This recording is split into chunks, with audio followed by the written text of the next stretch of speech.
Welcome to the midweek edition of Legal AF. No one will ever accuse Special Counsel Jack Smith of being a dull boy. He has been very busy since the last time Karen Friedman, Agnifilo, and I got together. He shows what a accomplished special prosecutor can do. They can walk and indict and file 11th Circuit briefs all at the same time. We're going to talk about on this show the new superseding indictment coming out of a 2023 grand jury that Jack Smith went and got secretly without anybody knowing. Talk about gangster. After asking Judge Chutkan for an extra 3 weeks, can I have an extra 3 weeks so I can get my position ready on the current indictment and the United States Supreme Court July 1st ruling on immunity? Sure you can. While he was really going to get a new indictment. We're going to talk about what a superseding indictment is. We're going to talk about the new arraignment. We're going to talk about process and procedure and what it may or may not do to the timetable for this particular case. Can't think of anybody better to bat these ideas around with than my colleague Karen Friedman Agnifilo. Then we're going to talk about 11th Circuit. We've now got the filing there. Same people.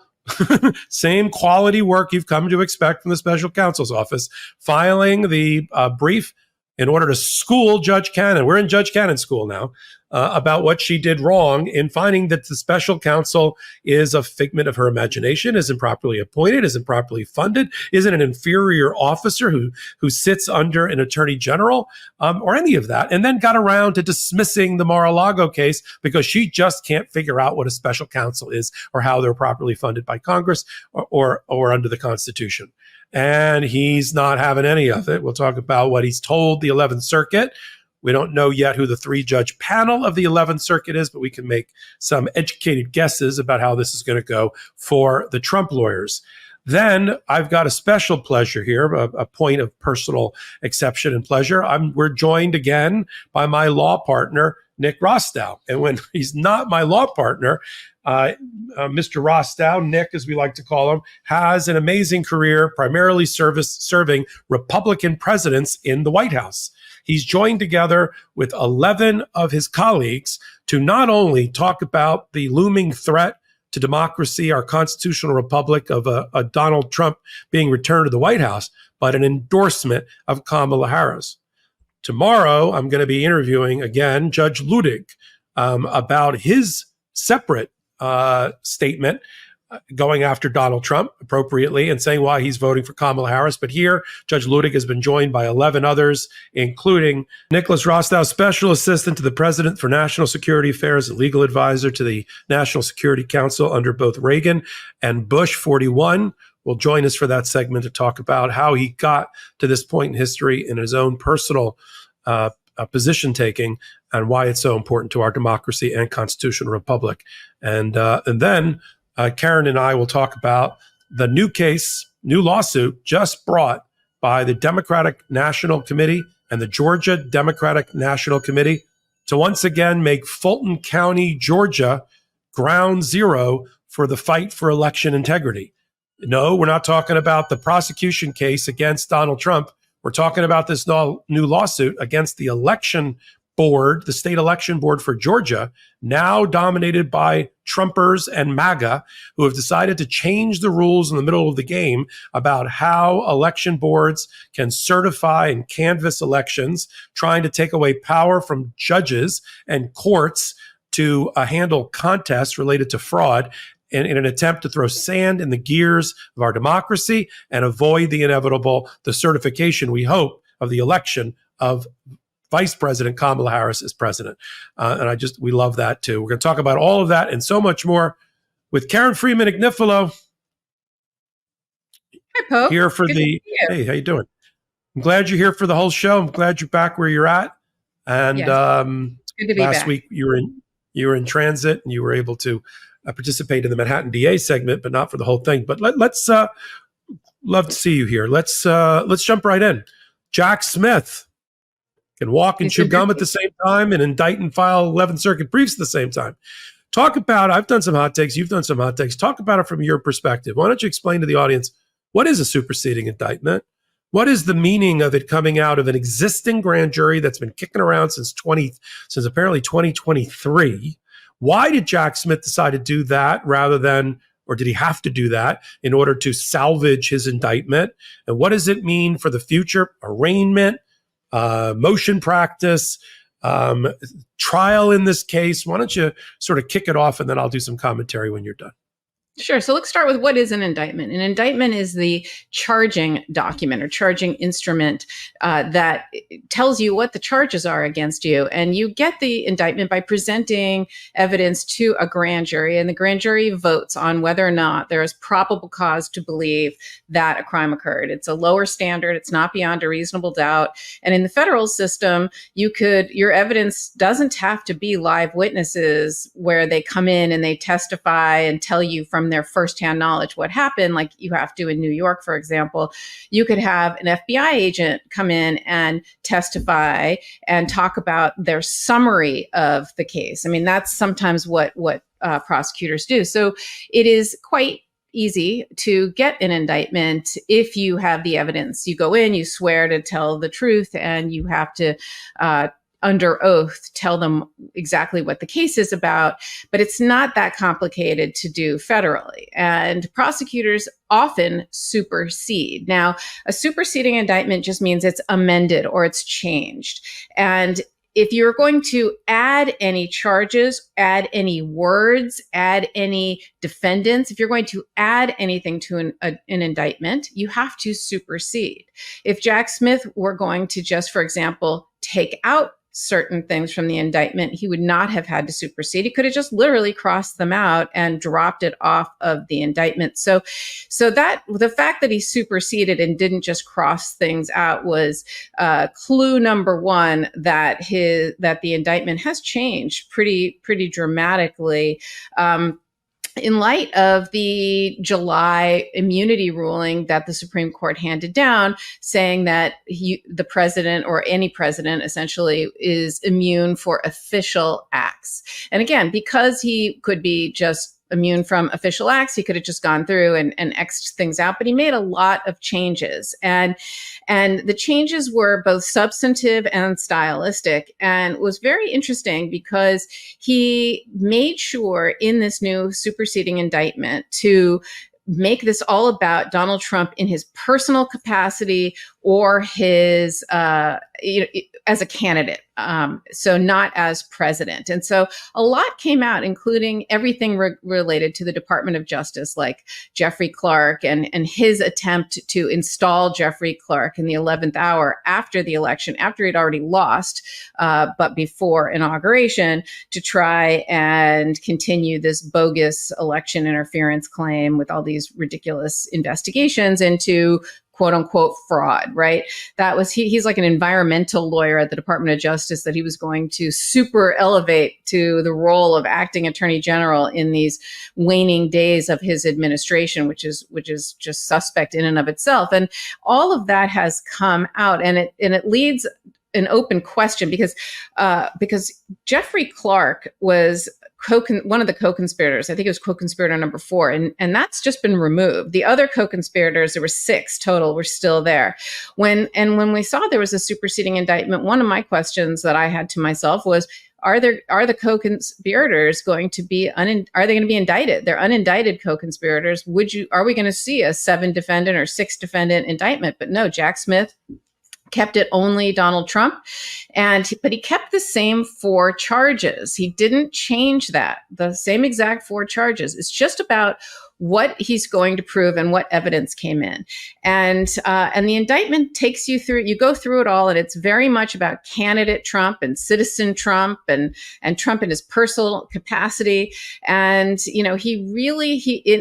but the most interesting thing that he kept in there was all the references to Mike Pence. Because that could have been something that Jack Smith said, that's dicey, because the Supreme Court said, basically your title doesn't give you immunity. It's what function you're in that gives you immunity. And the vice president could be one of those people that goes either way. Because in addition to being part of the executive branch and being Donald Trump's vice president at the time, he was also his running mate, right? He also was candidate vice president for the next election for that election, for the next administration. And the other thing he was, as all vice presidents presidents are. He's the ceremonial certifier of the election results in his capacity as president of the Senate. So he's essentially part of the legislative branch when he does that. And so Jack Smith kept all of that in, but all of the Department of Justice stuff is out, and the indictment is pared down. It's about 9 or 10 pages shorter, and he really made it so that there's very little that is still on the table for Judge Chutkan to have to apply the new law to these facts. And I still think she might hold an evidentiary hearing with respect to certain evidence in here. There's some evidence that you don't have to, that's clearly, plainly personal, private candidate Trump stuff. And a lot of that had to do with the fake slates of electors, et cetera, in the states. And so much of that stayed in there. But this Mike Pence stuff, I think, is something that she might want to hold a hearing, as well as some of the evidence, some of the evidentiary stuff that Jack Smith had in here. Like, for example, the presidential Twitter account that Jack Smith added language to clarify that sometimes he used it in his presidential capacity, but sometimes in his personal capacity. So those are the types of things that Judge Chutkan will have to determine and potentially hold a mini hearing, if you will, or a mini trial with respect to this evidence at a hearing before the election, which might happen. But what has to happen first before that is you have to be arraigned. You have to be arraigned on this superseding indictment. Every time there's a new charging instrument, the first thing that has to happen is an arraignment, and nothing can happen until he is arraigned. And knowing that, Jack Smith said, we'll waive Mr. Trump's, or defendant Trump's, will waive his appearance if the judge wants and if the defendant wants, because there's so much logistics and so much that goes into bringing him there and having him have to come to court, et cetera, and to just not delay things. But I agree with you, Popok. It's very clear that when Jack Smith asked for some more time, it's because he was going into the grand jury and presenting this superseder. And, and it was secret, because all grand jury proceedings are, by their nature, are secret. You never know what's going on there. So he's been busy at work, and I think we have a pretty substantial charging instrument here that's going to pass muster, constitutional muster. Let me do the end, and then I'll go to the beginning of your commentary on the end. The arraignment. If I was a betting man, which I am, he's showing up for the arraignment. This is like telling an arsonist to stay away from a fire. He uses these opportunities, and he's running out of these opportunities to in order to reinforce his whole lawfare, weaponization, election interference. I mean, everybody has seen it. If not, we've reported on it here on the Midas Touch Network. All of his insane, untethered to reality social media postings about, election interference again, weaponization again. He's not going to give up this opportunity. He's going to be like, nope, I want to go to the arraignment because I want to stand in front of those bicycle racks in front of the courthouse again, like I did in New York. And I want to have my press conference, and I want to have all the cameras on me. And he's running out of opportunities where that happens. They complain about Kamala Harris not giving an interview, which he's giving, and it's going to be reported tomorrow by CNN. Which I thought, just to digress for a moment, let's give her a break, okay? 6 weeks ago or whatever it was, she didn't know she was going to be running for president. So in that short amount of time, she had to recalibrate, get her entire staff refocused, hire new people, take over the social media platform, the campaign platform, get her delegates in shape, get actually nominated, hold a convention, and then do battleground states while she's picked the vice president. And be vice president while she's doing that. Okay, she may not have had time to sit down for a 20-minute Q&A. It's not because she's an idiot or she was avoiding it or because she wants to use notes or anything else. It's because she was doing some other really important things in a very compressed period. So even the Democrats are hand-wringing about, why isn't she doing a press conference? All right, relax. I think she'd have you wouldn't want to hear from her if she hadn't already been nominated. She's now the vice president, the presidential candidate. Donald Trump, by contrast, is going to come to that arraignment, and it's going to be maybe before the debate. at the rate we're going. It looks like it's going to be the sentencing of Donald Trump a week or so after the debate on the 10th of September and this arraignment maybe before. What I liked about this gangster act by Jack Smith is, and it doesn't, to answer the question, I think this is what you were alluding to, it doesn't eliminate the hearing. The trial judge has been instructed by the Supreme Court and her bosses that she is to take whatever indictment is in front of her. Yes, it was traveled under an original indictment, but now take the superseding indictment and test it, pressure test it, and make sure that the immunity decision making about evidence, about official conduct, stretched to its outer boundaries, constitutional core, presidential conduct, and private conduct has all been properly made out. Now, I like the fact that rather than just blue penciling the indictment, he decided, you know what, while we're in there, let's beef up all the references to the private attorneys and the private ellipse campaign speech and the lack of a role for the president in the electoral count process while we're at it. And let's also beef up the fake elector certificates and Donald Trump's role in it, because that is completely a way to salvage the 18 USC 1512 counts for obstruction of an official proceeding. That was the blueprint left to them, the path left to them by the United States Supreme Court 6-3 MAGA right-wing decision. So, they were diligently on their own running this through the filter of it. But now Judge Chutkan has to do her job. I'm not sure about the evidentiary hearing. First of all, as I said in a prior hot take here on the network, it's been reported that, and he's right, Jack Smith doesn't want to showcase his trial strategy, his evidence. He doesn't want to the last thing you want to do is tip off an outmatched and stretched too thin Donald Trump legal team.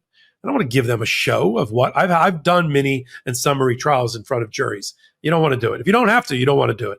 And I think this new indictment, superseding, has to rise and fall on its own merits. Can't be supplemented by other pieces of evidence from the secret grand jury. It either does or does not state state criminal actions against Donald Trump for the 4 counts based on the elements that have to be alleged from this, or if it has deficiencies because of the way the grand jury handled it, or otherwise, that's for the judge to decide. Ultimately, I don't think she has to hear from anyone. Mike Pence doesn't have to come in and tell a story in order for her to understand. Just like any other indictment has to rise and fall on its own merits. So I think they're going to push for briefing, no evidentiary hearing. Trump wants delay, so he's going to push for who knows what. Yes, I want to hear a preview of what the prosecutors are going to put on, and we're going to hear from that. And then you have the question of what this does to the trial. And my argument, if I was Jack Smith, even though I know you framed it as this is a substantial rewrite back in old Hollywood when they used to rewrite, the script, rewrite of the original indictment. And that is one way to argue it. And I think Trump's going to argue it's a rewrite. I think another way to argue it is that the essential elements, except for Jeff Clark being removed and a couple of window dressings about private counsel and a little more beef up on the fraudulent false elector certificates, it's essentially the same. It still tells the same story about battleground states, what Trump, Giuliani, and others did in Wisconsin, in Pennsylvania, in Michigan, in Arizona. Still telling the same story about Giuliani pressuring Rusty Bowers, the Speaker of the House in Arizona, the fake legislative hearings with the dye dripping Giuliani in Pennsylvania. Oh, they left that part out. It still tells the essential same story and same 4 counts, same co-conspirators, except one has been removed. And then the other aspect of it I wanted to hit on here, to get your view, Karen, is that the fact that we now have reporting that we now know more about the grand jury. The grand jury was not recently convened in 2024 in order to re-indict Donald Trump. They went back to an existing grand jury that's been kicking around since 23, a grand jury whose number is 23-8, who sits in D.C. and has been doing lots of things over the last year and a half, including indicting Gen 6 insurrectionists. It's the same grand jury, apparently, that indicted the carjacker for Justice Sotomayor. And I could just see Jack Smith sitting around a table like, we're going to re-indict. Where should we go? Should we do and somebody said, well, we got a 23-8 grand jury sitting around, and they've been doing Gen 6 stuff. Why don't we go into them? Great idea. When do they meet? Let's bring them. Let's do it. And one of my takes on this is I am not sure that Giuliani, Boris Epstein, Ken Chesborough, and John Eastman, who are still listed as unindicted co-conspirators, one through whatever, I'm not sure they're out of the woods yet. Because if I was Jack Smith, while he's got the chance and he's still the special counsel, I would bring U.S. versus Giuliani, U.S. versus Eastman, U.S. versus Boris Epstein, and so on with this 23-8 grand jury. What do you think about that, Karen? Yeah, well, that was my first question was, is he going, now that he's superseded, is he going to indict the unindicted co-conspirators? Because, my theory all along was the reason they weren't indicted in the first place was to keep this streamlined in hopes of getting a trial before the election. Now that we know that's not going to happen, I'm not sure why he didn't do that, to be honest. Maybe he has. Maybe they're going to be part of a separate indictment, but in that same grand jury. It's a great question and it's a great observation, and it is a mystery, right? Why haven't they been charged here? And they certainly deserve to be charged. And, it's interesting to hear you talk about this grand jury versus that grand jury, because as a prosecutor, a grand jury, they're just people who are summoned to jury duty to hear any case that comes before them. And you don't think much about which grand jury you're going into. It's more about who's available, who has time, what time of day are they sitting, et cetera. And it's less strategic because, although you charge them, you tell them what the law is, that you don't really have much interaction with them. You go in, you present your case. There's no judge. There's no anything. So it's sort of interesting. I'm not sure whether he has something up his sleeve or not, but it is an interesting question that I'd like to think about and kick around a little bit more. And one other question too, Popok, that I'd love to hear your thoughts on is whether or not Jeffrey Clark, now that he's not an unindicted co-conspirator, do you think that immunity could extend to him? It's an open question about him and other justice officials, whether immunity extends to them as well. And that it's unclear. And there's a Harlow versus Fitzgerald case that seems to suggest that it might. But anyway, the jury's out for me on that question that I'd like to really think about and do some more research on. But I'd love your thoughts on that.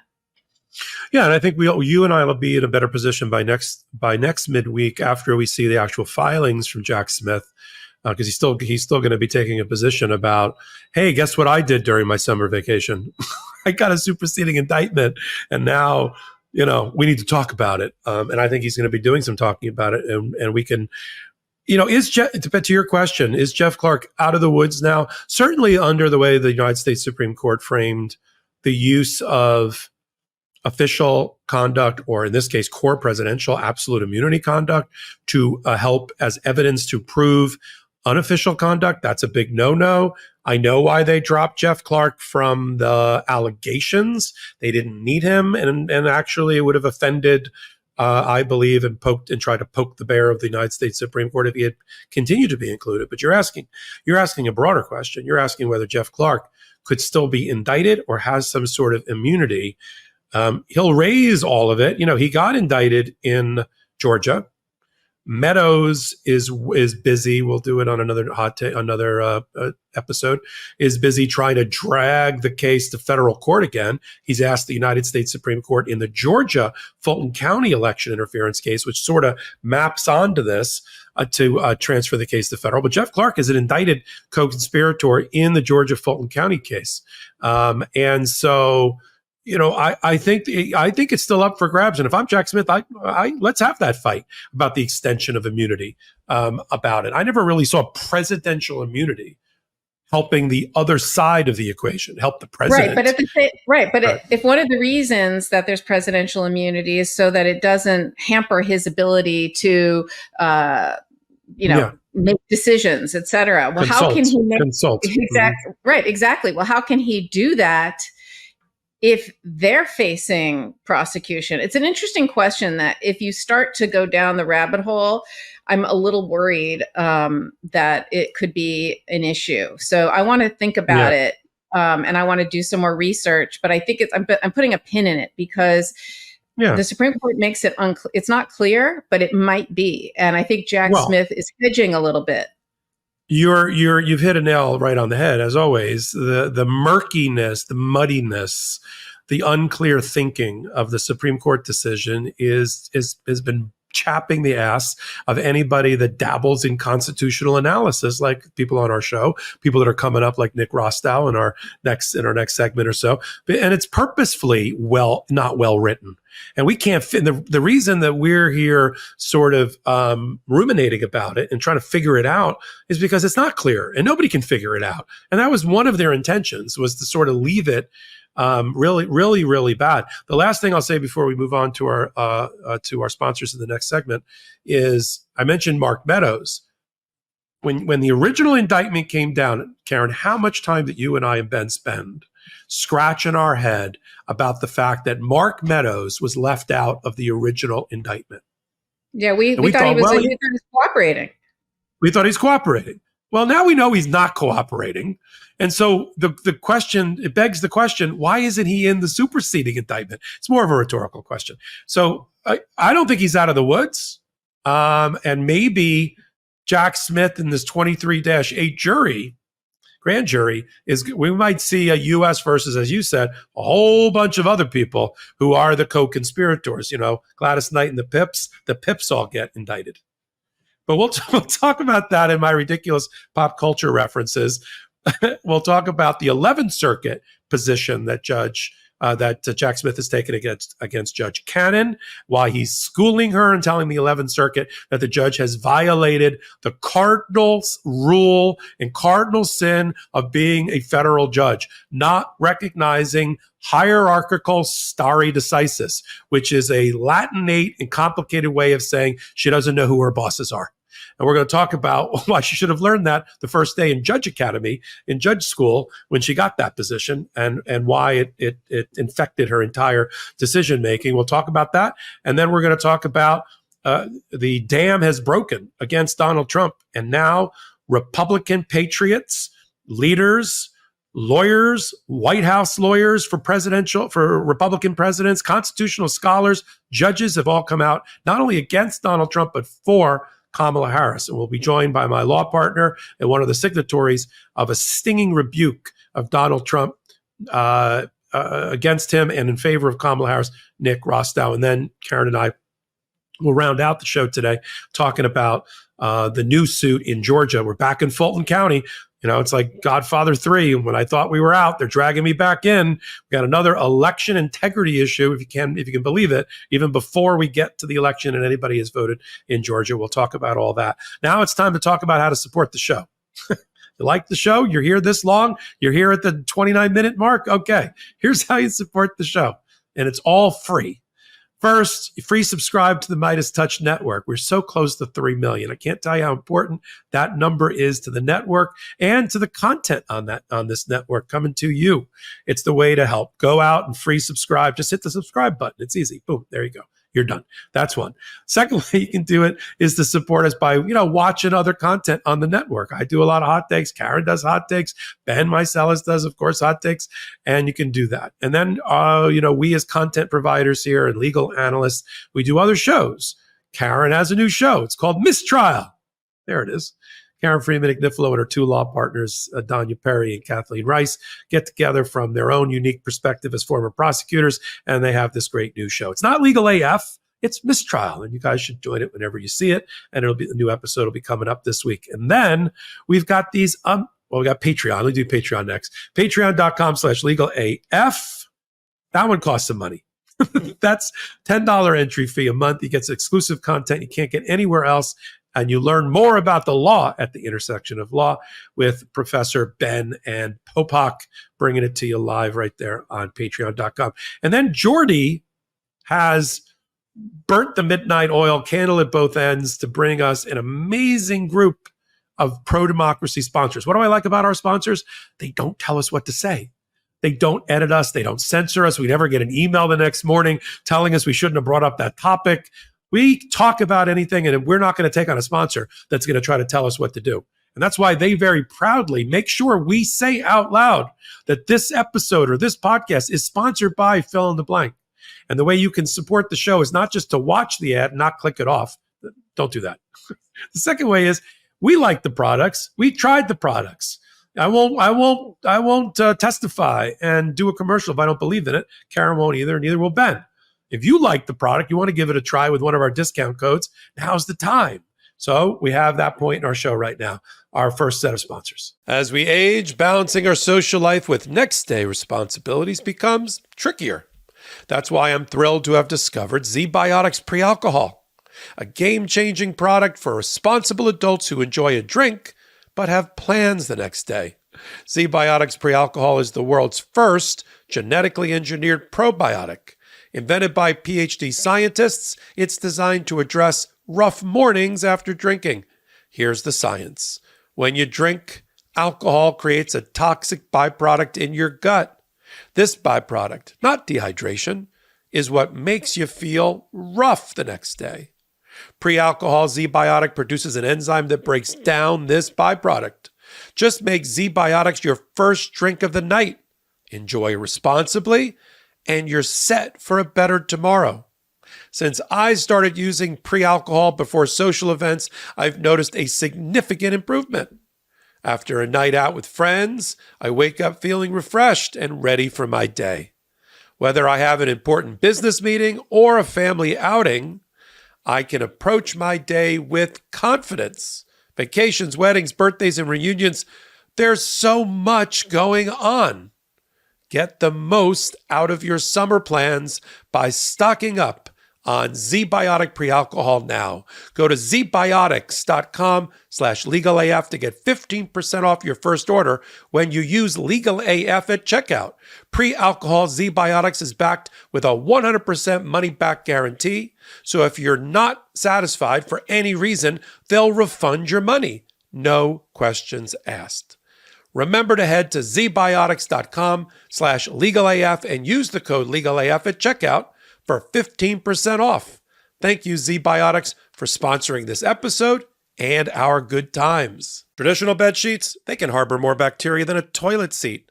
It can lead to acne, allergies, and stuffy noses, and it's just gross. Miracle Made offers a whole line of self-cleaning, antibacterial bedding, such as sheets, pillowcases, and comforters that prevent up to 99.7% of bacteria growth and require up to 3 times less laundry. Using silver-infused fabrics inspired by NASA, Miracle Made sheets are thermoregulating and designed to keep you at the perfect temperature all night long, no matter the weather. So you get better sleep every night. Miracle sheets are luxuriously comfortable without the high price tag of other luxury brands and feel as nice, if not nicer, than sheets used by some 5-star hotels. Stop sleeping on bacteria. Bacteria can clog your pores, causing breakouts and acne. Sleep clean with Miracle. These sheets are infused with silver that prevent up to 99.7% of bacterial growth, leaving them to stay cleaner and fresh 3 times longer than other sheets. No more gross odors. Go to trymiracle.com/legalaf to try Miracle Made sheets today. And whether you're buying them for yourself or as a gift for a loved one, if you order today, you can save over 40%. And if you use our promo, LegalAF at checkout, you'll get 3 free towels and save an extra 20%. Miracle is so confident in their product, it's backed with a 30-day money-back guarantee. So if you aren't 100% satisfied, you'll get a full refund. Upgrade your sleep with Miracle Made. Go to trymiracle.com/legalaf and use the code legalaf to claim your free 3-piece towel set and save over 40% off. Again, that's trymiracle.com/legalaf to treat yourself. Thank you, Miracle Made, for sponsoring this episode. All right. Welcome back. We're back, and now we're going to dive into the other half of Jack Smith, the walking and chewing gum at the same time, a filing at the 11th Circuit. I'll kick this one off, and I'll kick it over to you, Karen. Does that make sense? All right. So Jack Smith has told the 11th Circuit, in no uncertain terms, that Judge Canon fell asleep in judge school, where they taught her that the Supreme Court reigns supreme. And if they make a decision in a case and they make it clear that they're not making any assumptions and they're making a fundamental decision that applies to an issue that's before you in your court, you have to follow the United States Supreme Court. Just as Judge Canon has to follow what her bosses at the 11th Circuit just above her say. She can't ignore it. She can't make new canon law. She's got to follow it. It's called hierarchical stare decisis. It's the stare decisis part is you got to follow the precedent and you got to follow what your bosses say above you. What did Judge Canon do wrong? Well, she did a little thing wrong called ignoring a over 50-year line of precedent starting with U.S. versus Nixon, the last time we had a corrupt criminal president, which generated a lot of case law. And in that case, the Supreme Court validated the existence of a special prosecutor, which is effectively what a special counsel is. And whether you call it a special prosecutor or a special counsel or an independent counsel or rose by any other name is a prosecutor. And that's the point that Jack Smith has raised. And that the Supreme Court declared that Leon Jaworski, the special prosecutor in the 1970s in the White House case against Richard Nixon and everybody else in his dirty band of tricks, had subpoena power, had power to prosecute. That can't be ignored. And that's what she did wrong. She said, well, there's so many different names for the prosecutor. There's an independent counsel, and sometimes they're called a special counsel. Sometimes they're called an independent counsel. It's so confusing, I can't follow it. So I'm just going to say that this person is not a legitimately appointed inferior officer of the Attorney General. What is she talking about? Since 1909, the Department of Justice, through its powers afforded to the Attorney General under Article 2 of the Constitution, has fleshed out the Department of Justice. Where does she think 23 departments, 8 divisions, and the rest, where does she think thousands of workers in the Department of Justice have come from? Most of them prosecutors. If not by the proper appointment under the inferior officer clause of the U.S. Constitution. So she's off on a wrong foot and she never catches up. Special Counsel Jack Smith is an inferior officer appointed by the department head of this case, in this case, the Attorney General of the Department of Justice, to prosecute cases. That's what he is. And that's who he works for. And that's who he reports to ultimately. And that's who he has to consult with. And that's what his paycheck says. Paycheck says Department of Justice. He doesn't get a 1099. He's not an independent contractor. He's not some stranger to the case the way that Clarence Thomas suggested or she adopted.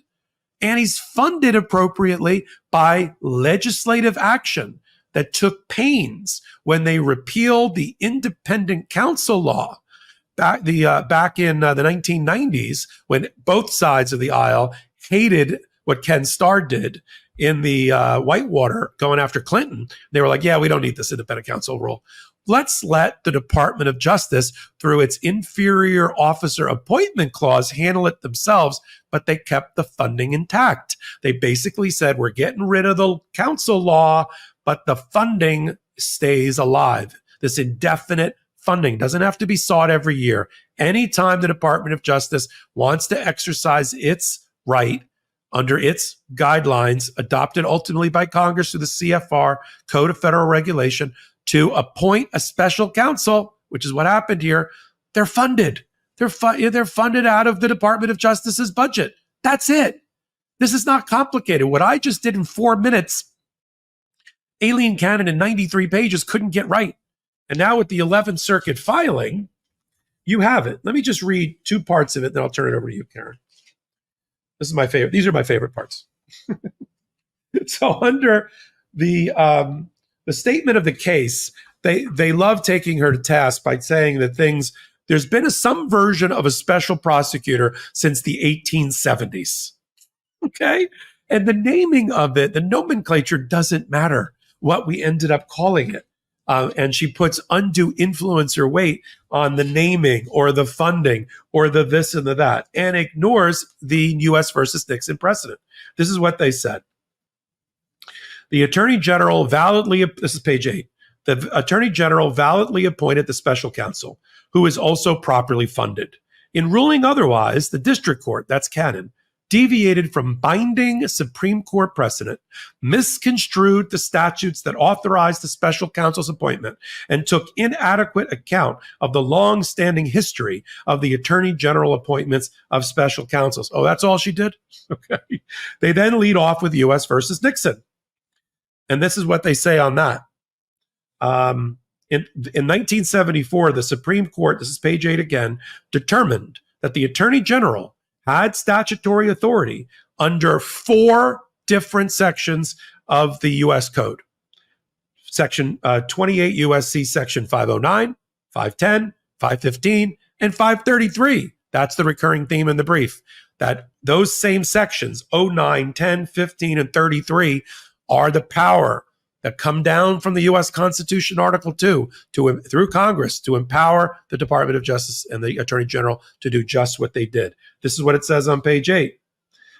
Apart from the district judge below, district court below, that's Judge Canon, apart from her, every court to consider the question has concluded that the Supreme Court's determination that those statutes authorized the Attorney General to appoint the Watergate special prosecutor was necessary to the decision that a justiciable controversy existed and therefore constitutes a holding that binds lower courts. In other words, every judge in America, in jurisprudence, in federal practice that has had to deal with the issue since 1974 has found that Watergate stands for the proposition that the special prosecutor, special counsel, independent counsel is a proper creature of the Attorney General and is not illegitimate, including the Supreme Court in more recent decisions that also could have been cited.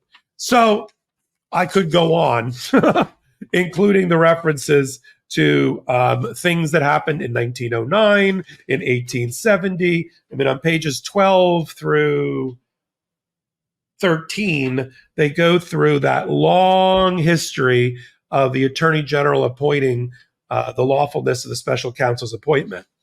This is just a fundamental rebuke to Aileen Cannon. The only thing that surprised me, and I'll leave it on this, and you can pick up where you like, Karen. The only thing that surprised me, maybe it shouldn't, is that I thought at this moment, after 3 separate fundamental misapprehensions of the law by this judge from before the indictment and now with the indictment, including dismissing the case because she found the special prosecutor, special counsel to be invalid for the first time in 200 years, would be grounds for Jack Smith to say, at least in a footnote, maybe it's time for the 11th Circuit to consider reassignment of the case to a different judge. He doesn't do that. Doesn't mean they can't do it on their own, but he doesn't ask for it. Just like your old office didn't take a position, although I thought they did, in sentencing of Donald Trump and all of that. What do you pick up with it? What do you make of what did you pick up from it? And what do you think about why Jack Smith didn't go for the jugular and ask for her removal? So, I'll start with that. That was the thing that surprised me too. A lot of us were wondering, is he going to ask for the recusal? But I am sure what the Department of Justice did is they went through every single time any Middle Circuit appellate court ever removed a judge, right? And gave it a case to another judge. They went through every single one, I'm sure, in the history of the Department of Justice and looked to see, is it something that you have to ask for, or is it something that they do on their own? And I am sure whatever they found informed how they were going to handle this. They don't want to look biased in any way. They don't want to make this about Judge Canon. They want to keep this about the law. And certainly the 11th Circuit knows that they can remove the case from Judge Canon. They know they have that authority. And they know that she has literally been lawless several times throughout this case. And so they don't need to be told or requested in order to do that if that is something they are so inclined to do. So I'm sure that's what Jack Smith wants to keep this about the law and not make it personal. That's what I picked up from that. But yes, it raised an eyebrow for me as well when I saw that. I was certainly looking for it. The only thing I'll add to what you said, which is an excellent recitation of where we are in this case, is first of all, I enjoyed reading this. I've enjoyed this because, number one, it's really a lesson. It's like a history lesson in special counsels and the Constitution and the Appropriations Clause and the Appointments Clause and inferior officers. And, it's just been a very interesting time to be a lawyer, because so many things that we have taken for granted and do take for granted, it all comes from a place. It all comes from a source. And so when you have to go back and refresh your memory on these things, because last time you read the Appointments Clause or the Appropriations Clause was in law school, it all starts to really make sense. And I thought that that Jack Smith's brief really did a great job at explaining in normal people's terms why Judge Canon's position is illogical, makes no sense, and really just strains any semblance of logic and reason. Although you're right about stare decisis and precedent, she was essentially, Clarence Thomas wrote her a love letter, as you called it, inviting her to make this decision, right? And it's spelling it out for her. So she knows who her bosses are, and he's one of them, right? And so this was very much written for him as much as it was anybody else. He gave her permission to do this. So I think that's why she felt emboldened to do this. And don't forget, she did it on the day before, the day after he was, the attempted shooting of where he got nicked in the ear with shrapnel, and the day before, the day of the convention is when she, basically gave him this gift of dismissing the case. So.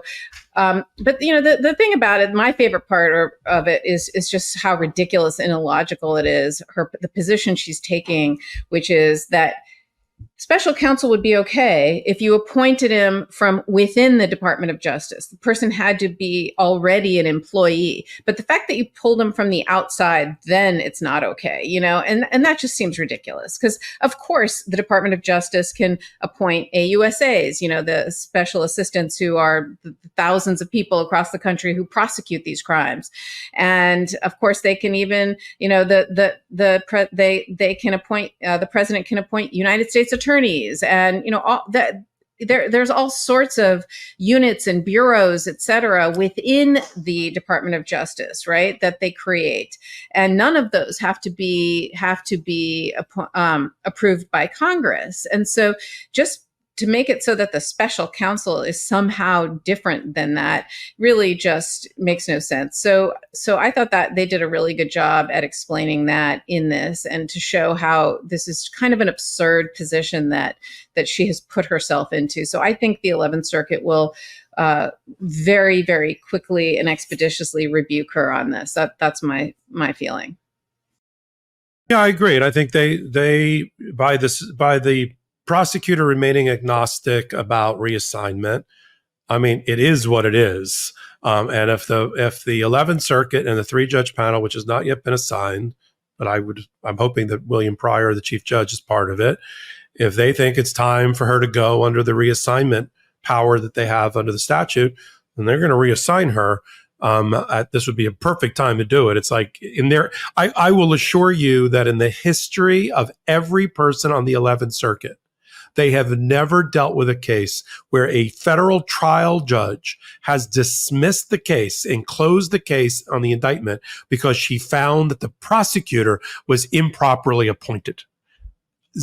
Exactly zero amount of times. So they have the grounds to do it, and he could just stay neutral. And this way, it doesn't play into the hands of the lawfare and the weaponization and boo-hoo election interference. Like we didn't even ask for it. We just said remand back to the trial judge with instructions. But they're going to do what they're going to do, and we're going to continue to follow it.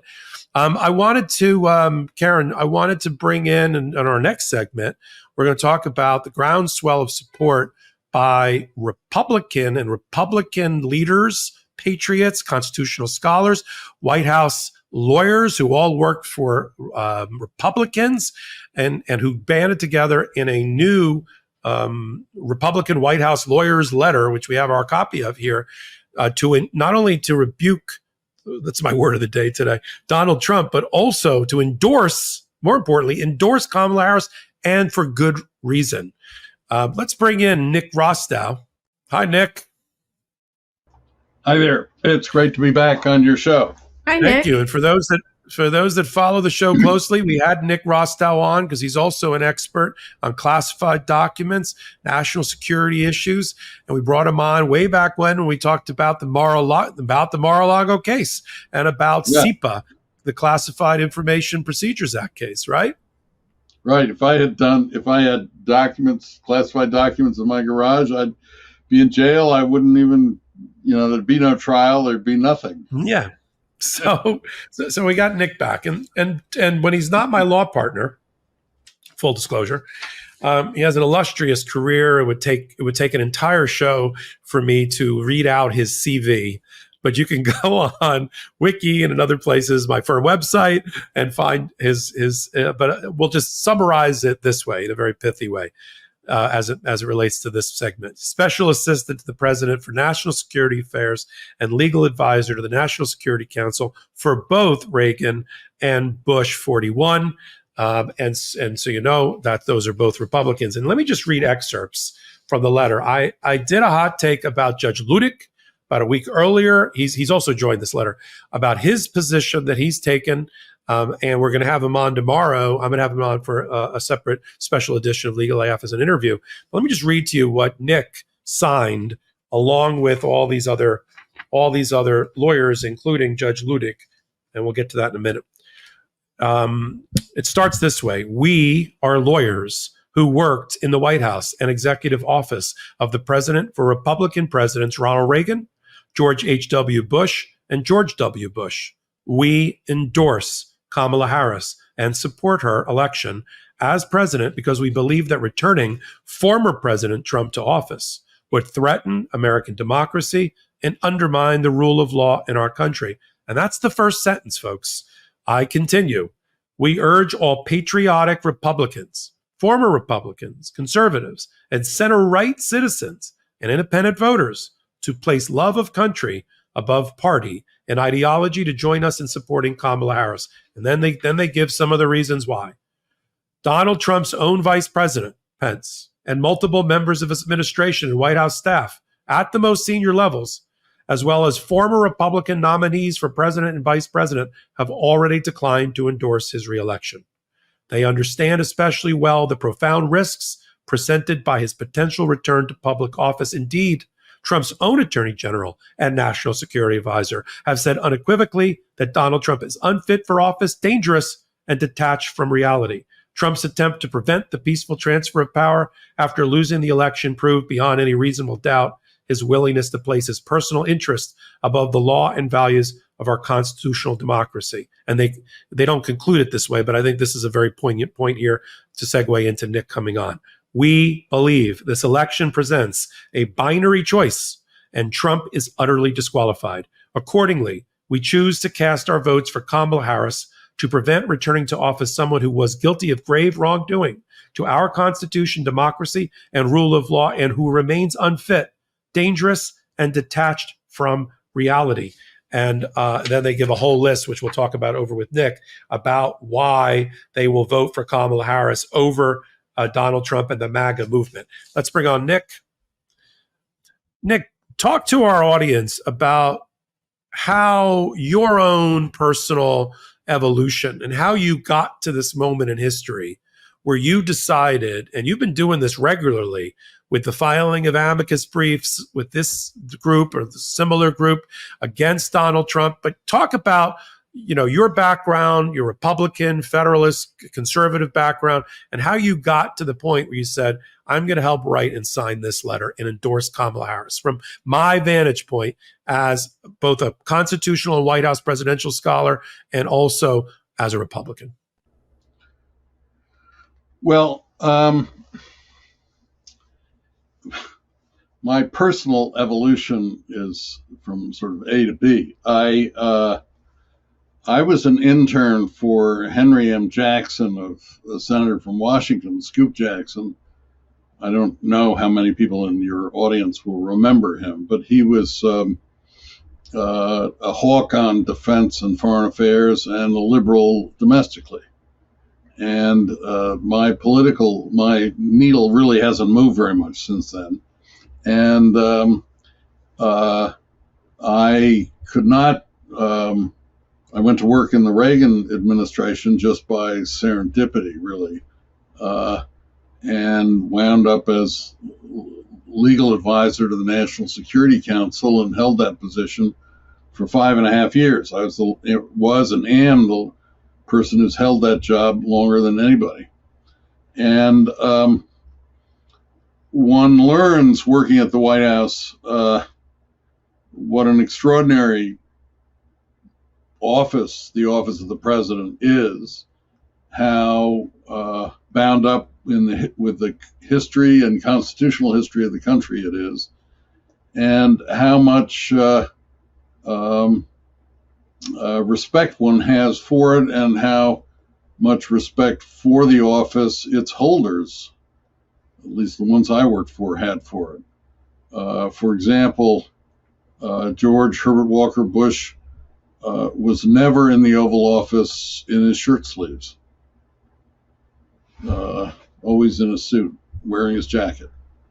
And Donald Trump is, I mean, this has been an easy one for me. I spent years working in New York City as a lawyer, and he was in my face for 40 years. And everybody in New York knows what he is. Doesn't pay contractors, doesn't pay lawyers, lies about everything, and is good at only self-promotion, bankruptcy, and criminal conduct. So to me, he was unsuited to be president in 2016. I never thought I'd vote for Clinton. I voted for Hillary Clinton. And in 2020, it was easy. Interestingly enough, I signed a letter like this in 2020. There were 5 of us on that letter. One is now the acting president of, or interim president of Discover, and so he cannot sign a partisan letter, but or a political letter, I should say. But now we have 7 additional people, so it's 12 people who served various administrations as White House lawyers, and we all take the Constitution and Article 2 very seriously, and worked our hardest to protect the office of the President of the United States from attack inside and outside. So it's really quite simple.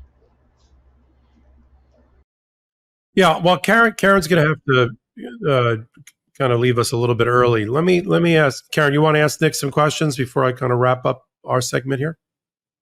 I more than anything, I just think it takes a lot of courage and a lot of strength to come forward, because anyone in the kind of role that you have had, working for various presidents, et cetera, you're not isolated. You come with a community of peers and of people, mentors, and people you have been a mentor to, I'm sure. That's just the way this is. And to take a stand like this takes a lot of courage, because you didn't just take it personally, and you could have easily just voted in quiet and done your thing, but you've taken it publicly, and I admire that courage. And I always say to myself, I hope I would show that same courage if faced with it, when everyone in your circle is saying something different. So, I just wanted to, more than anything, say that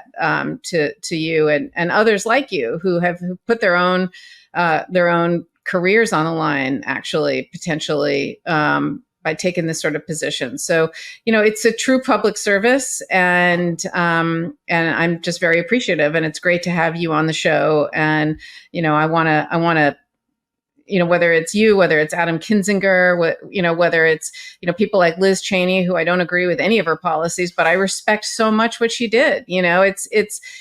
There is a certain kind of strength that requires, and Mike Pence too, and I know a lot of people just really say, yeah, you can't celebrate him for doing his job. I don't know. I think you can. I think you can. It's hard to do what you're doing and what others do. It's easy for us because all the people we hang out with, agree with us. But if you have to do what you're doing, it's amazing. So really, truly, thank you for your service, but also thank you for coming on our show and being a part of this community.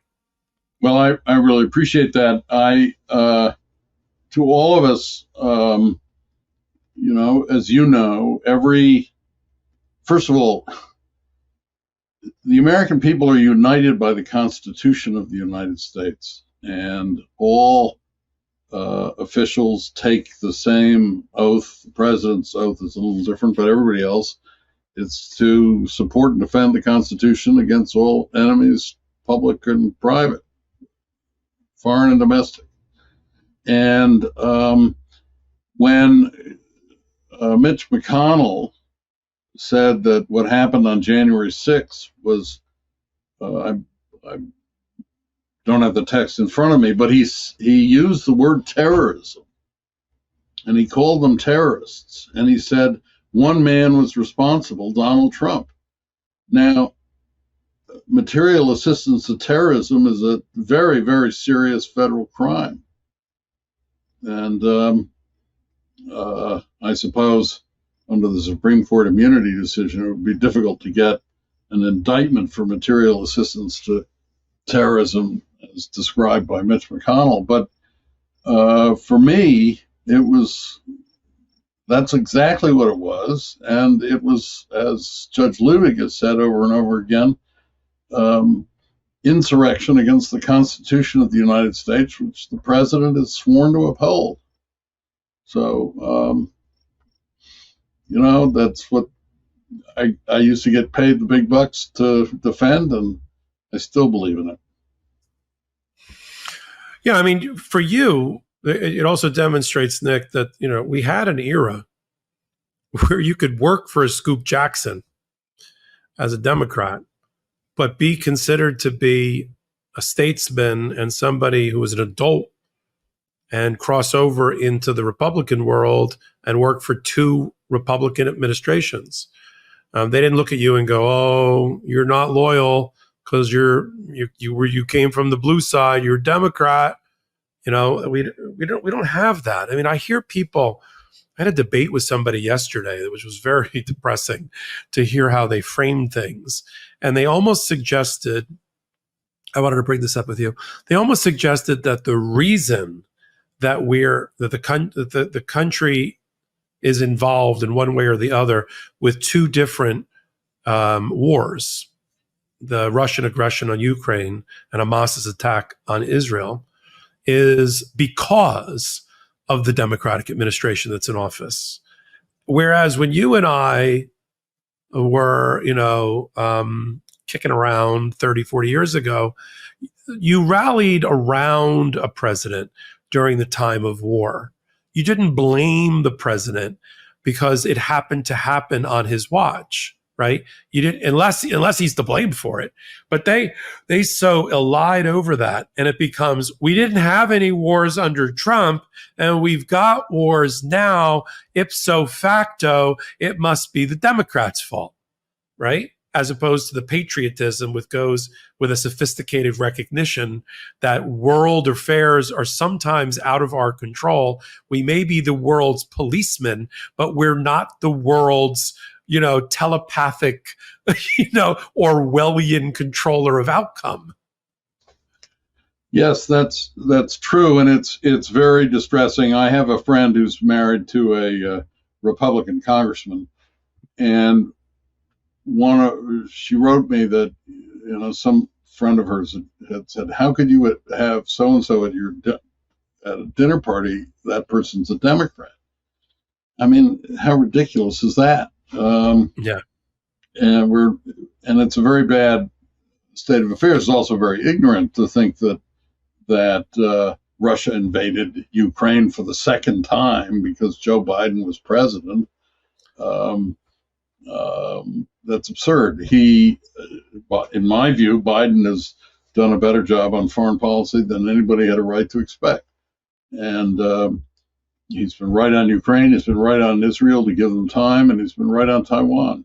And presumably Kamala Harris has been right there with him. I mean, I agree. I think if Kamala gets elected, where my audience position is, it's going to be a tough call. If I were her, I'd try to keep Blinken. I think Blinken has done a nice job, very good job as Secretary of State. I know there's going to be a push to maybe return Hillary Clinton back. She did right, but I think Blinken's doing a fine job. Let me read for those that aren't going to have access, although we will post it. We have posted it.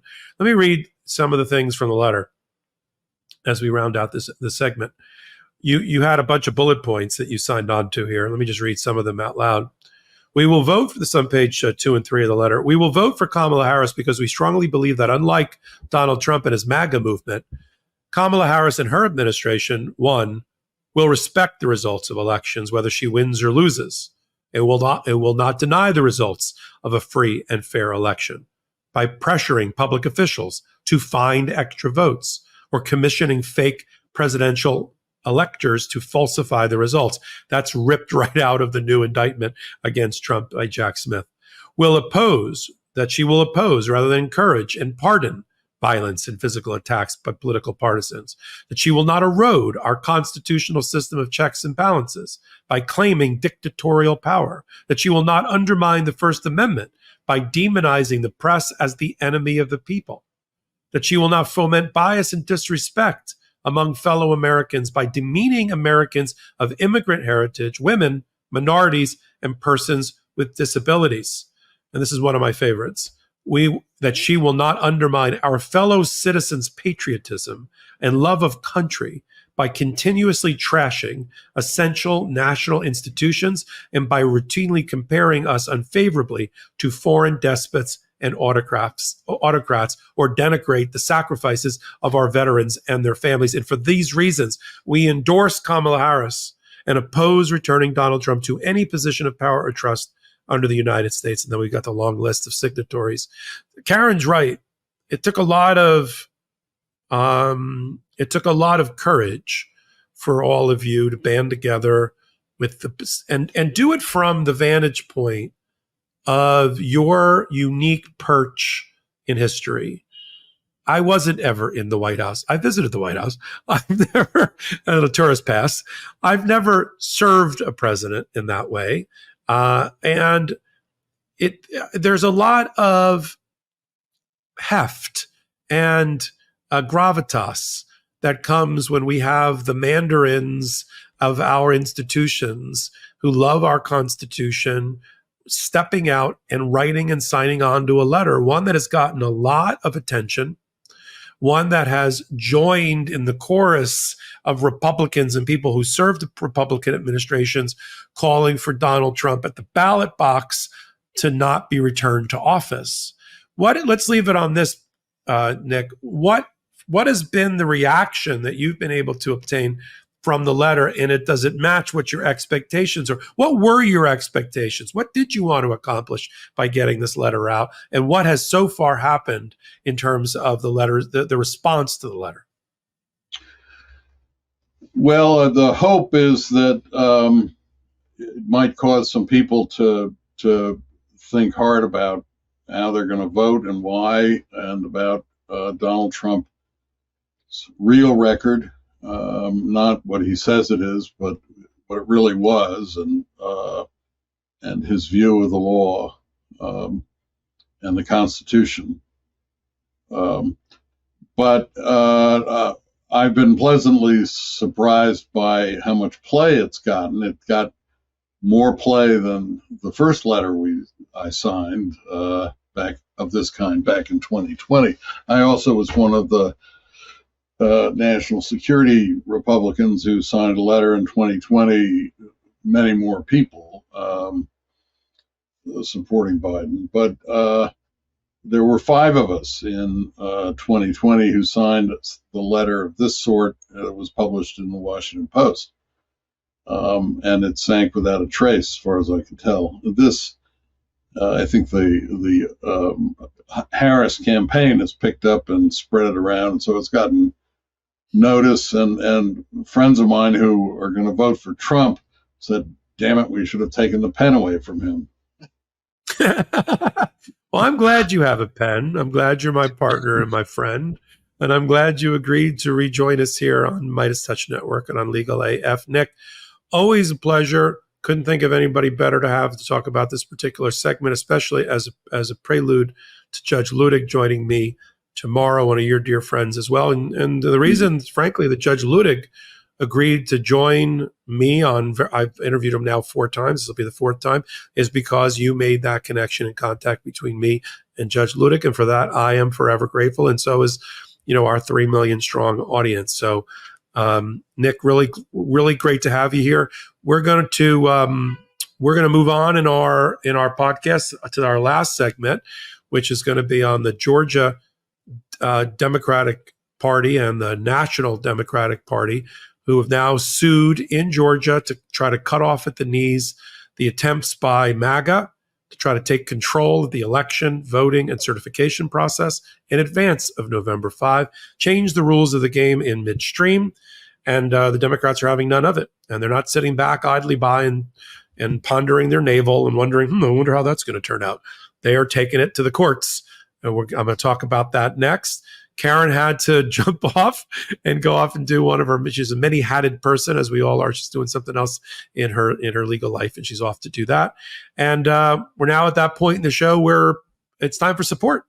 It's time for you to vote with your fingers. Free subscribe to the Midas Touch Network. Hit the subscribe button. Get us to 3 million. I would love, personal point of exception, I would love to have us get to 3 million during one of the Legal AFs. Let's see if we can make that happen. And then I'll do clips of Legal AF. We frame it as Legal AF After Dark. I usually wear some sort of cool, funky glasses.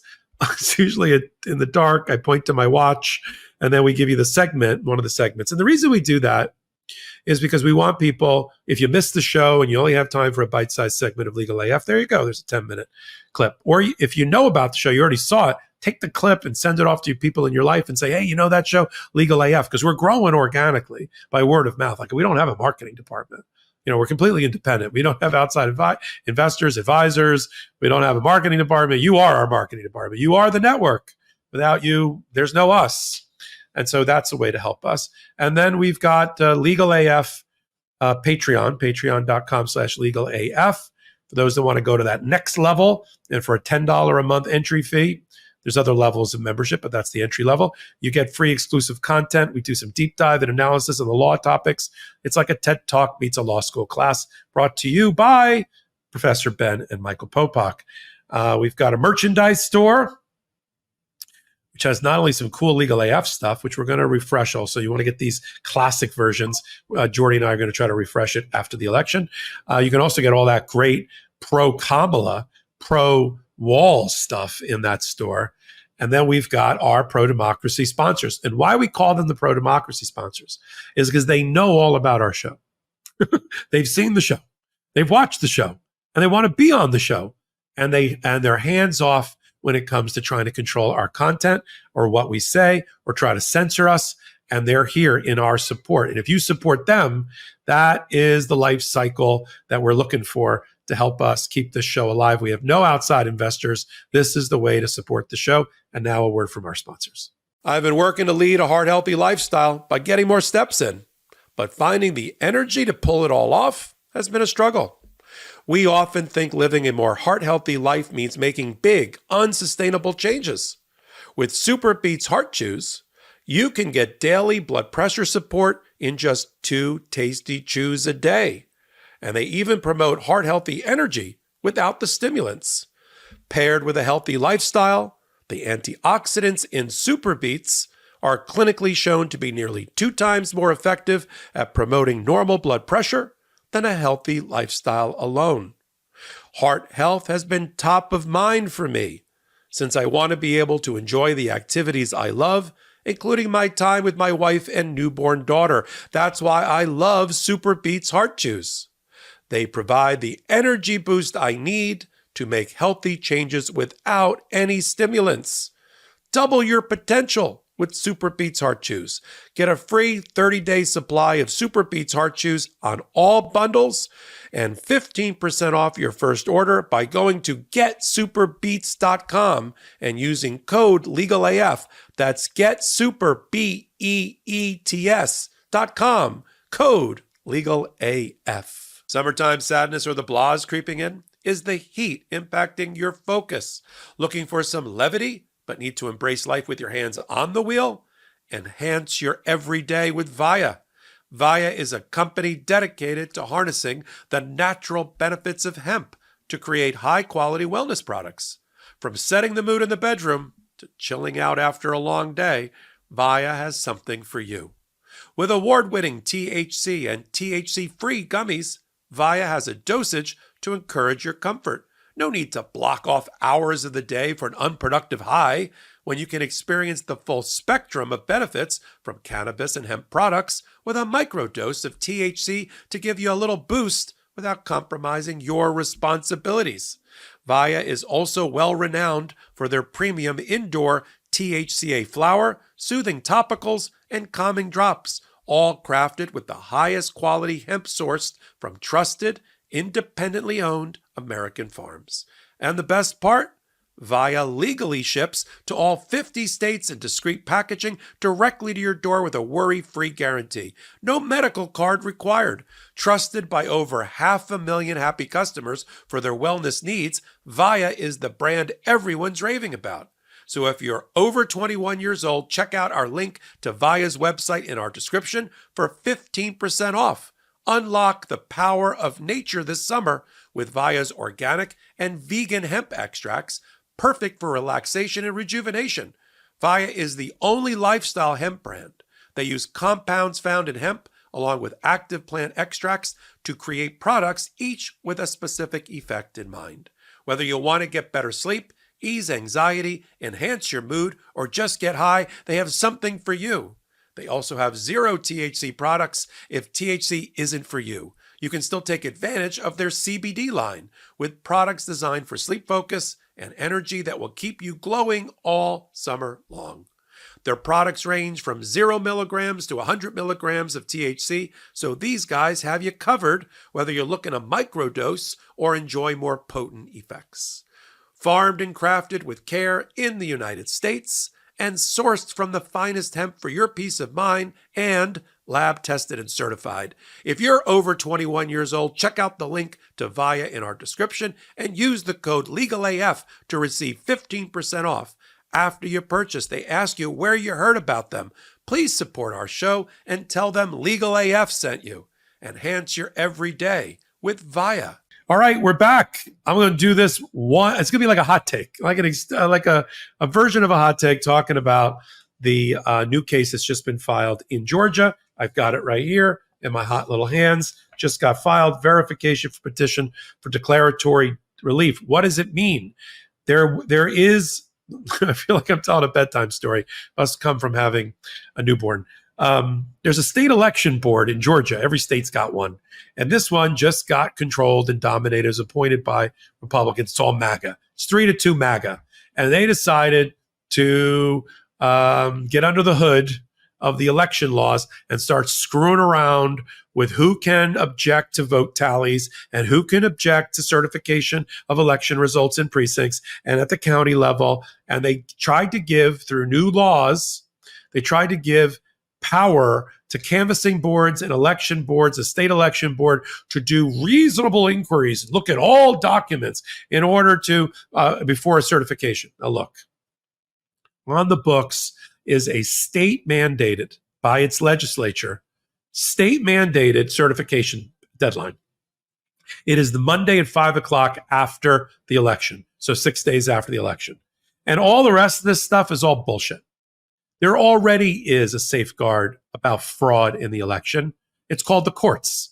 And the courts have always and will always be the place where if you want to contest the outcome of an election, like you're the losing candidate, you can file your contest with a judge.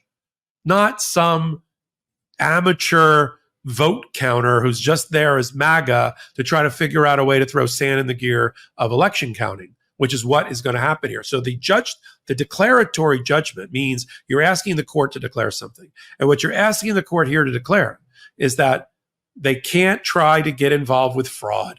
They can't undermine the contest rules to go to a court when you think there's fraud, and you can't undermine the deadline of certification by 5 o'clock the Monday after the election. Because Georgia, of course, is a battleground state, and anything that is a barrier to entry, a barrier to voting, a barrier to vote counting is just another version of voter suppression. That's all it is. Call it what you want. Whether you're doing it on the inbound or the outbound, it is voter suppression by no other name. The Republicans pride themselves on chanting, every vote will be counted. That's a lie. They don't want every vote counted. If they wanted every vote counted, they'd have extended hours for early voting. They'd have extended hours for mail-in voting. They'd have extended time for registration. They'd make it easy to register to vote. But that's not what MAGA states are doing. They're like, well, you say in your certification under penalty of perjury that you're an American citizen, but prove it. Pull out your passport. Pull out your birth certificate. Oh, you don't have that? Sorry, deadline's over. Can't vote. Right? This is a version of what has made companies billions of dollars in gift cards and coupons. They don't really want you to use all the money on the gift card. You know how much billions of dollars of unused gift card money gets used because they make you jump through all these hurdles and then you forget about the gift card in your nightstand? Same thing with coupons. We'll give you 2 for 1. We'll give you $10 back, but you got to go find the box and you got to get a pair of scissors and you got to cut out a zebra code. Then you got to stick it in an envelope and you got to mail it by the deadline. Oh, you were too late. Oh, you were too early. Oh, the zebra code was mangled. Sorry, no refund. Right? Same thing here. Make it hard. Make it so people have to wait in line from 7 in the morning until 7 at night in the heat, wherever their state is, so they don't really vote. And the Democrats have had it. And now everywhere that a state election board like this one, which Donald Trump in his own rally in Georgia called out favorably, 3 of the MAGA on the state election board now sued in this case by name and called them pit bulls for victory. Now, does that sound like an agnostic, independent group, independent, fair-minded group that's just looking to get to the bottom of certification? Or does that sound like a partisan bunch of hacks who are now in the employ of the Trump campaign to try to get him elected and steal another election? Well, Fulton County is going to be the subject of yet another fight for election integrity. The prosecution of Donald Trump and the others may be put on ice, waiting for the appellate courts to make their ruling about whether Fani Willis should have had a relationship with somebody in her office or not, whatever that means. But we have another case. We don't have a judge assigned to it yet. We don't think it's going to be Judge McAfee. He's really a criminal court judge, but it'll be another judge in Fulton County. We're not going to see the same actors again. We might see some of the same actors again. I would expect the state election board, even though it's been sued as a board, meaning the attorney general for that state usually takes over for that. But we'll see. We'll see who shows up as lawyers or amicus, friends of the court. You're going to see the usual suspects, all those kind of nutty MAGA lawyers showing up again back in Fulton County. But the Democrats have no choice, because 3 months before an election, 60, 70 days, whatever it is before an election, the other side is trying to change the rules. They'll let you vote, but they'll tell you who won. And that just can't be. So we're going to follow this case. It's in its infancy. There's going to be some sort of hearing. There's going to be some emergency briefing. But this has to go relatively fast because they want this ruling to impact the November election. So this judge has to give guidance. In order to do that, right after Labor Day, we're going to see briefing. We're going to see a hearing. We might see a mini trial. And then we're going to get a ruling. And then we're going to see appellate practice. It's going to be hard to get this done before November 5, but I don't think that's an excuse not to bring the suit because it's too hard. Because if Democrats didn't bring suits because they're too hard and prosecutors didn't bring cases because they're too hard, then we might as well just give up. We'll just give up on our criminal justice system as a primary pillar and foundation of our democracy. All right, that was my version. This is what happens if Garrett's not around. Then I can just go ramble on and do a hot take about a certain topic. So for those that tuned in a little bit later, no, this is not a Popok hot take. This is me cleaning up the rear and doing the cleanup here on an episode where Karen couldn't make it the whole way for other reasons. So we really appreciate everybody who's joined us today. We're going to do, this is the midweek. Saturday, I'm joined by Ben Mycelis, my co-founder of Legal AF, where we'll pick up from these stories going forward with other developments. I'm sure the leaders of Legal AF do hot takes, kind of like what I just did, about every hour at the intersection of law and politics on the Midas Touch Network. You can follow all of us there. Remember the ways to support us. Free subscribe. Patreon.com/legalaf. That's helpful. Follow Karen on Mistrial. I mean, watch her here first, but then go to Karen on Mistrial, and you can go to the merch store. There's Mistrial. You can go to the merch store and get all the Kamala Harris gear while you're at it. Fly the flag of Legal AF. So I appreciate you being here. This is Michael Popok, and also for Karen Friedman, Agnifilo. Shout out to the Midas Mighty and the Legal AFers.